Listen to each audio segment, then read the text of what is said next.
In the last week, two separate mass shootings, one in Michigan and the other in North Carolina, have resulted in 7 deaths. Both alleged gunmen were military veterans.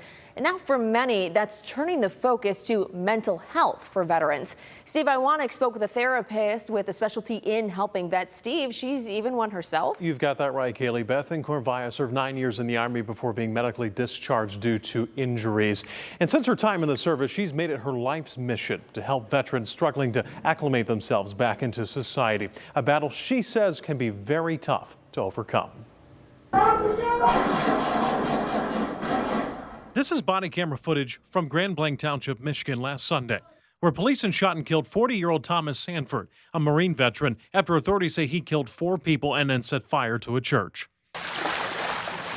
And in Southport, North Carolina, just a day earlier, police say 40-year-old Nigel Edge, also a Marine veteran, opened fire from a boat inside a pub, killing 3 people. It's really disheartening to see, our brothers and sisters in arms going through that. For Beth in Corvia, a licensed mental health therapist from Toledo and 9-year Army veteran, the recent tragedies are deeply painful. She runs Restored Therapy, focusing on veterans' mental health. In Corvia says combat experiences can create lasting trauma that requires unique care. In therapy, especially with me, I focus on and educate how trauma blocks love, right? And that changes the brain.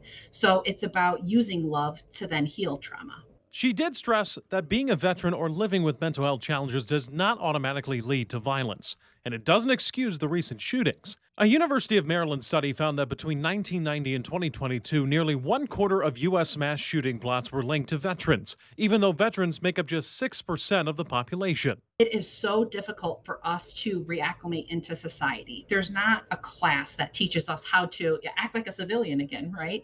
So there's a huge barrier there, but also the thing that I think many veterans struggle with is the loss of camaraderie. So for In Corvia, she's urging veterans to reach out even if they think they don't need it.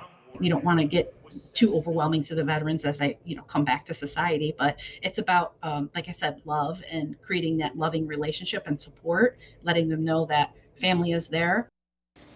And Corvia says veterans in need should also reach out to resources like the VA, VFW, or American Legion for support. And we have links on how to reach various local organizations right now on WTOL.com. In studio, Steve Iwanek, WTOL 11.